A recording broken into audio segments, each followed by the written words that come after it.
आइए आज हम आपको कहानी सुनाते हैं ध्रुव तारा।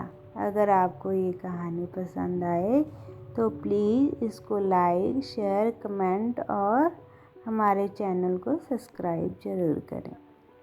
राजा उत्तानपाद ब्रह्मा जी के पुत्र मनु के पुत्र थे।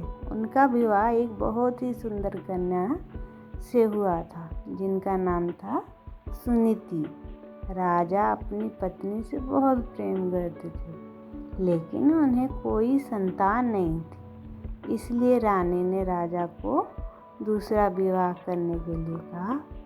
राजा अपनी पत्नी से बहुत प्रेम करते थे, इसलिए उन्होंने मना कर दिया और कहा कि दूसरी पत्नी के आने से तुम्हारा स्थान कम हो जाएगा। जिस पे सुनीति ने कहा, मुझे आप पे विश्वास है, ऐसा नहीं होगा। राजा को सुनीति की हट माननी पड़ी और उन्होंने दूसरा विवाह कर लिया। उनकी दूसरी पत्नी का नाम सुरुचि था। विवाह के बाद जब सुरुचि महल आई तो उसे राजा की पहली पत्नी के बारे में पता चला।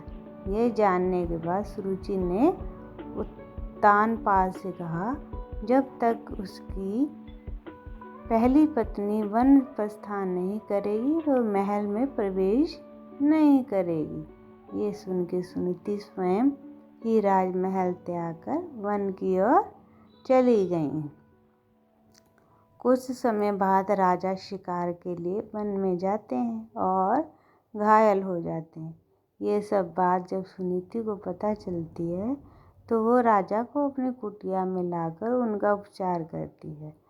राजा कई दिनों तक अपनी पहली पत्नी के साथ रहते हैं।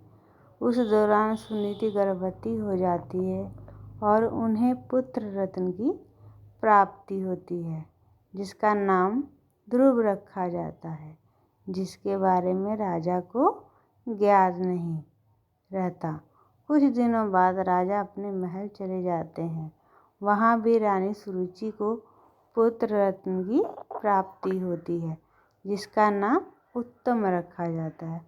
कुछ समय बाद राजा उत्तानपाद को ध्रुव के बारे में पता चलता है। वो रानी सुनीति को महल में आने का आग्रह करते हैं, लेकिन वो नहीं आती। ध्रुव को कभी कभी महल भेज दिया करती थी। ये सब देख के रानी सुरुचि को ध्रुव से घृणा होने लगती है। एक दिन ध्रुव अपने पिता उत्तानपाद की गोद में बैठा है।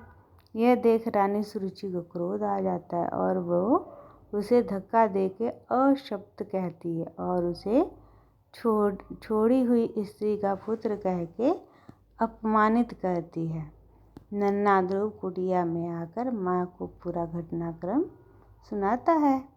तब माता सुनीति उसे समझाती है, बेटा अगर कोई बुरा कहे तो उसके बदले में उसे बुरा मत कहो, इससे तुम्हें ही हानि होगी।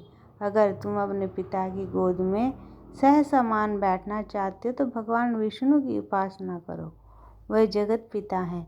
अगर बैठना हो तो उनकी गोद में बैठो। बालक ध्रुव के मन में ये बात बैठ जाती है और वह यही भाव लिए यमुना तट पर नहाने जाता। वहाँ उसकी मनोदशा जानकर नारद मुनि आते हैं और ध्रुव को भगवान की भक्ति की विधि बताते हैं, जिससे जानने के बाद ध्रुव कठोर तपस्या में लीन हो जाता है। कई महीनों तक खड़े होकर तपस्या करता है, कभी जल में तपस्या तो कभी उंगली पे खड़ा रहकर।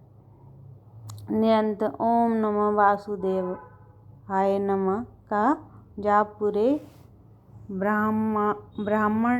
ब्रह्मांड में गूंजने लगता है। नन्हे से बालक की इस घोर तपस्या को देख के भगवान उसे दर्शन देते हैं। बालक ध्रुव भाव विभोर हो उठता है और कहता है, मुझे माता पिता की गोद में बैठने नहीं देती। मेरी माँ कहती है कि आप इस सृष्टि के पिता हैं, अतः मुझे आपकी गोद में बैठना है। भगवान उसकी इच्छा पूरी करते हैं, उसे तारा बनने का आशीर्वाद देते हैं, जो कि सप्त ऋषियों में सबसे ज़्यादा श्रेष्ठ होगा। उस दिन से आज तक आसमान की उत्तर दिशा में ध्रुव तारा चमक रहा है। ध्रुव तारा की कहानी आपको कैसी लगी कमेंट ज़रूर करें। इस कहानी को सुनने के लिए आपका बहुत बहुत धन्यवाद।